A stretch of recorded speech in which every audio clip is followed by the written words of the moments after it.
Can my baby get enough iron from solid foods? This is a huge fear of parents when their babies turn 6 months of age. And I don't want to discount the importance of iron, but in this video, I'm going to share a ton of teaching about iron if in case you are fearful that your baby is in danger of having low iron stores.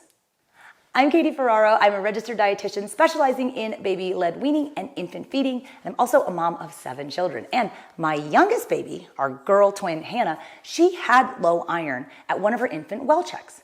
And even though we were doing baby-led weaning and I was really on top of offering all sorts of iron-containing foods, it was still kind of a frightening experience. And I remember actually thinking back like, gosh, if this were my first baby, I would feel super bad about myself as a mom because Hannah's iron levels are coming in low. But having had some context working as an infant feeding expert and then the hindsight of having had 7 kids by that point, I was able to remind myself that this is not the end of the world if my baby has low iron. And so in this video, I want to share our experience with Hannah's low iron levels and then how I used a food-first approach to help her bring her hemoglobin values back up as opposed to relying on iron supplements to do that for us. I'll share more in the video about why we made the decision not to do iron supplements, but as always, I ask you to please remember that the information that I share in these videos is for educational purposes only, and it is not intended to replace your primary practitioner's medical advice.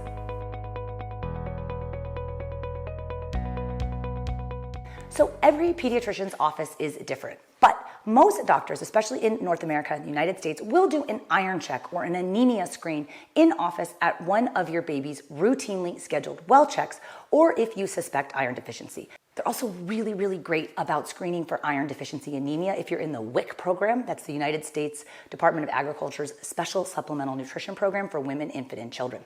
But the American Academy of Pediatrics, the AAP, recommends screening for all infants at 9 to 12 months of age.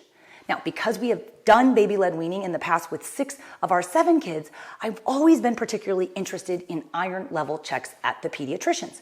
Even though my babies are not particularly identified as being at high risk for iron deficiency anemia, I still always ask for an in-office iron check at 9, 12, 15, and 18-month well checks. Sorry, but I am kind of that persistent parent, but I really want to know if the foods that I'm offering my baby are doing their job as starting to provide the iron that my baby needs after 6 months of age. Because you see, babies get a big push of iron at the tail end of pregnancy from their mom. And that lasts your baby for about the first 6 months of their life. But we need to include iron-containing foods in the weaning diet starting at 6 months of age, because the whole point of weaning is that food is eventually going to be offering more nutrition to your baby, and infant milk is going to be offering less nutrition to your baby as your baby approaches 1 year of age. So it's thought that about 12% of infants aged 6 to 11 months have inadequate iron intake. 8% of toddlers have iron deficiency. Okay, and so I don't want to start weaning foods at 6 months of age and then find out later at 12 months that, oh my gosh, my baby's iron levels are low. So that's why I always ask my doctor to do an in-office heel stick and hemoglobin check as early as they'll let me, sometime between 6 and 9 months of age, just to get a baseline of where we're at. So checking your baby's hemoglobin takes 1 minute. Okay, it is not painful to the baby and it is not costly to the office to do so. And not all offices have the capability to do in-office screens or checks, so occasionally they may have to send blood out. The machine that my pediatrician's office was using at the time is called the HemoQ. It was the HB201 Plus, and it costs about $1,000 retail. I actually even thought about getting one for a while because my doctor's like, you're so annoying, you're always asking me for iron checks for all these kids. But I didn't. I do it in the doctor. It is important to note that the United States Preventative Services Task Force and guidelines in Canada and the United Kingdom, they do not recommend universal laboratory screening for iron deficiency anemia in young children. They cite the lack of direct evidence for the benefits or the harms of this approach, but the American Academy of Pediatrics does. So just again, there is not total consensus here. I'm always blown away, by the way, when we do polls of our audience and viewers about iron checks, so many of you guys are saying that your pediatricians are not screening for iron deficiency anemia in the infant well checks between 9 and 12 months of age. So I'd just love to know, if you have a second, to drop in the comments, did your doctor do a hemoglobin check or an iron screen for your baby at these appointments? So Gus and Hannah are my twins. They're the 6th and 7th children in our family. They were born at 38 weeks gestation. They started solid foods with baby-led weaning when they were 6 months plus 2 weeks, and they had had no other health concerns or problems whatsoever. So pretty typical full-term, almost twin babies. At Gus and Hannah's 9-month routine well check at the pediatrician, Hannah's hemoglobin level came back borderline low at 10.9 grams per deciliter. Okay, so some resources say that a normal hemoglobin is 9.5 to 13 grams per deciliter. Okay, but my pediatrician, they always say they like to see above 11. So that's the kind of benchmark number that I've got in my brain. And 11 grams per deciliter for hemoglobin, this is consistent with the World Health Organization hemoglobin thresholds to define anemia for infants 6 months to children less than 5 years of age. So for hemoglobin, 11 grams per deciliter is the goal, to be at or above. At 9 months and at 10.9, Hannah was just below that. Her twin brother, Gus, by the way, never had issues with low iron, but I'm going to be documenting his hemoglobin level checks in this video too for you guys, just for reference. At 9 months of age, Gus's hemoglobin was 11.6, so we're not really interested in him because he's doing great.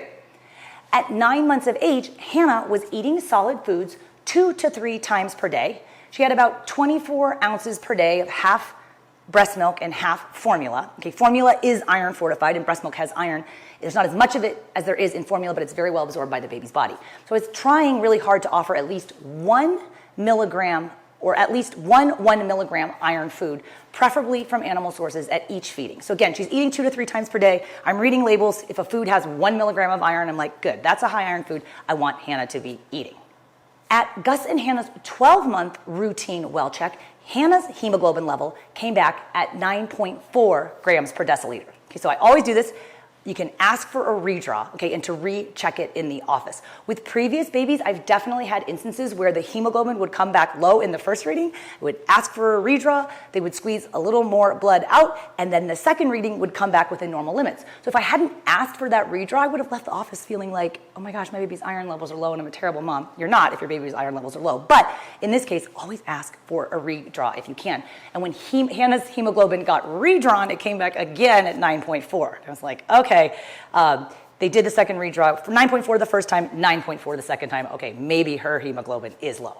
So I'm looking through my old notes and I comment to myself at this point, I did actually start to feel pretty bad because I knew she was borderline low and we were really, really focusing on foods. Like, what was I doing wrong?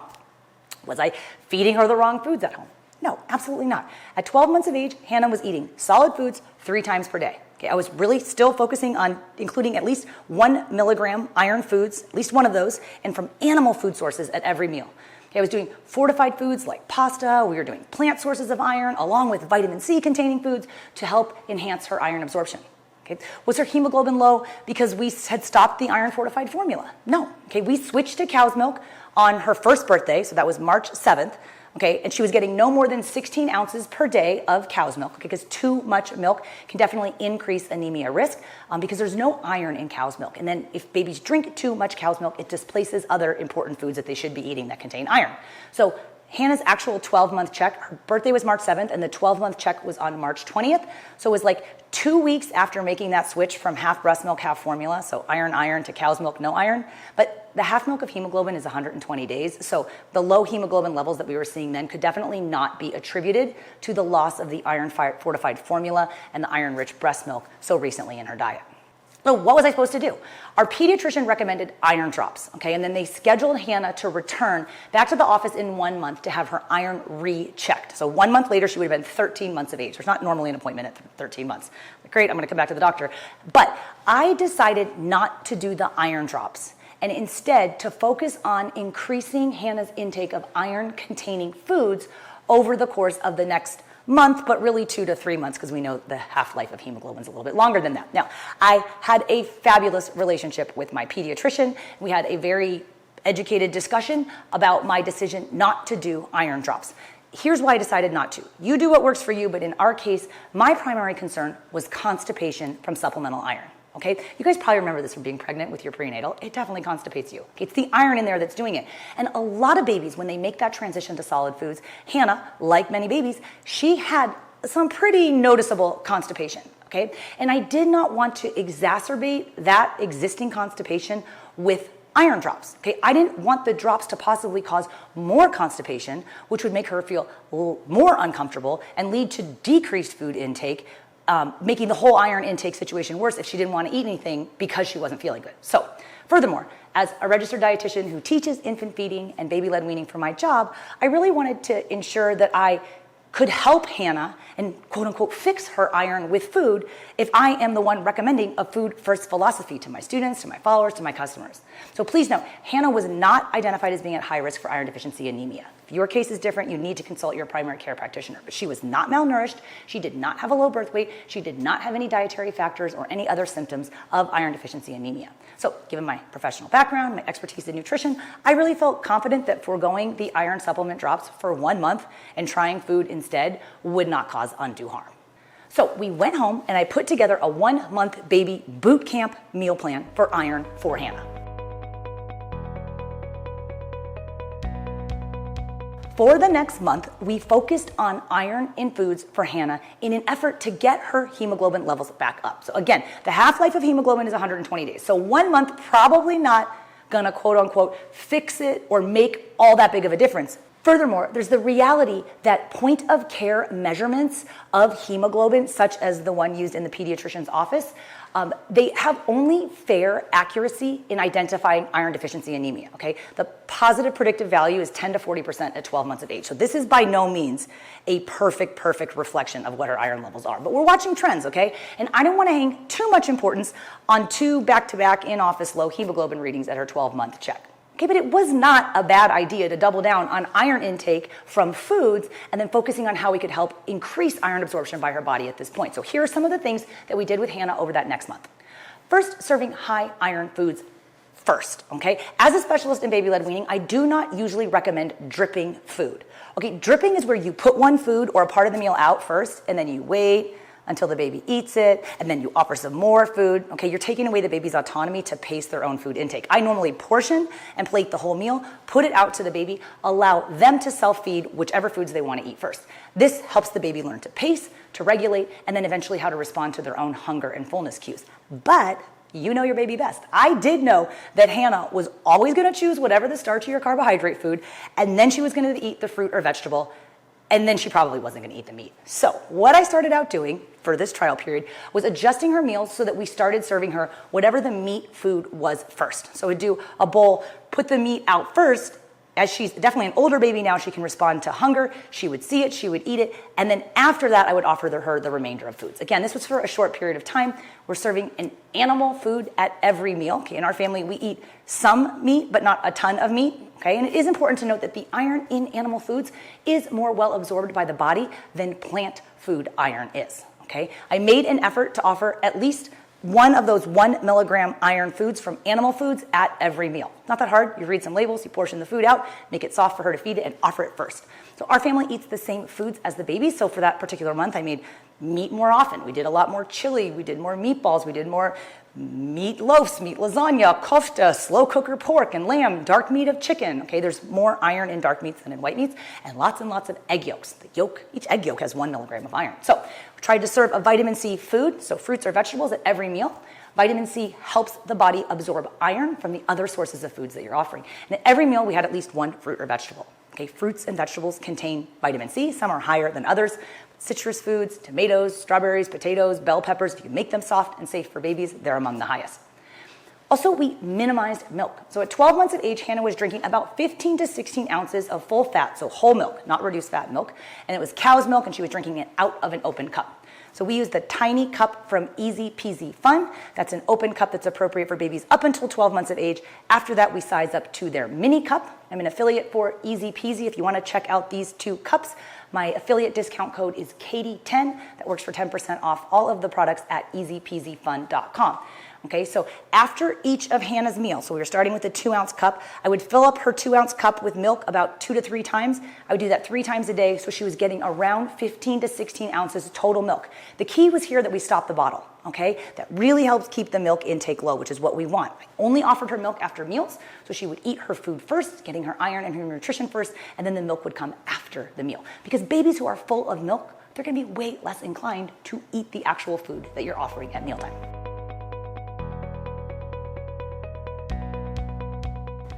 So 1 month after Hannah's 12-month low hemoglobin reading of 9.4 grams per deciliter, I brought Hannah back to the pediatrician's office for a recheck. So the goal was eventually to get her hemoglobin back up above 11, okay? The reading at this 13-month recheck was 11.8 grams per deciliter. Okay, I do have to say I had a sense of relief that Hannah's iron wasn't low 2 months in a row. Of course, we cannot entirely attribute her normal values to 1 month of dietary intervention. However, I was happy that our efforts at home with prioritizing iron foods, vitamin C foods, minimizing milk, really seemed to be moving her in the right direction and had a positive impact, and that foregoing the iron drops and the supplements that recommended, it was not a harmful decision for Hannah. Because of Hannah's history with low hemoglobin, I'm always still aware of her iron foods, her iron intake. I'm interested in her hemoglobin checks at the pediatrician, so every appointment I still ask for an iron check when I can. I'm sure that could be perceived as overkill by some parents, but I guess considering what I do for a living as a dietitian specializing in infant feeding, our staff is so nice at our pediatrician's office. They always oblige me. But they also always give me permission to take all these videos that I share here with you guys, just so you can see what it looks like, so you're not scared to ask for the same thing if your pediatrician has this opportunity and resource for you as well. The goal for hemoglobin in babies 6 months up until childhood at age 5 is 11 grams per deciliter or higher. So at Hannah's 15-month checkup, her hemoglobin was up to 12. Okay, and at her 18-month checkup, her hemoglobin was 11.4. Now, do I care if it goes up and down a little bit? No, my goal was to keep it above 11. I want to share a table of both Gus and Hannah, so boy twin and girl twin, same age, their hemoglobin values at 9 months, 12 months, 15, and 18 months at their routine well checks. Okay, Hannah has a 13-month check in there because she had that low value at the 12-month check.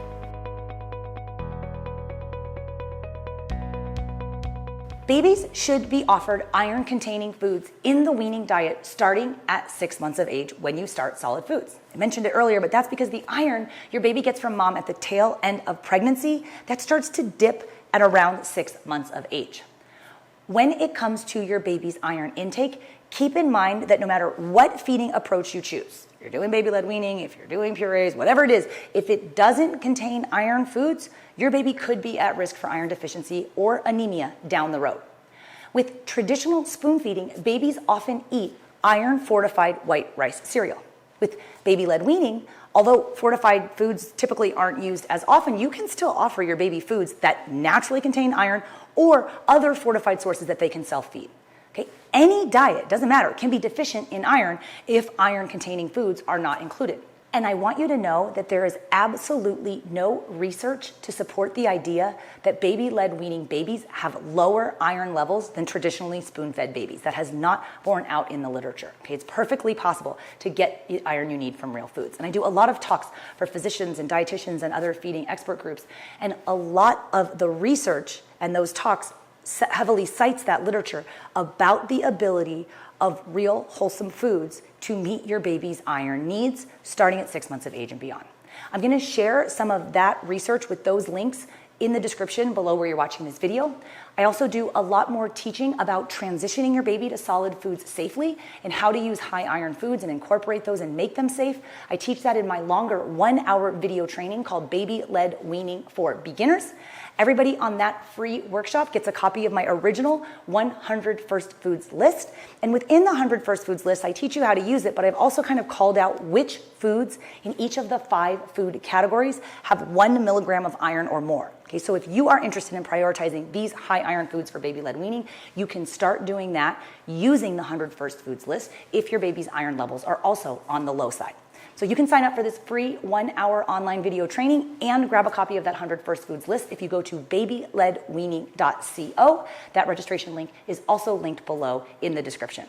Be sure to subscribe and follow for more information and education about infant nutrition topics, like ensuring you're offering enough high iron foods for your babies. And thanks so much for watching.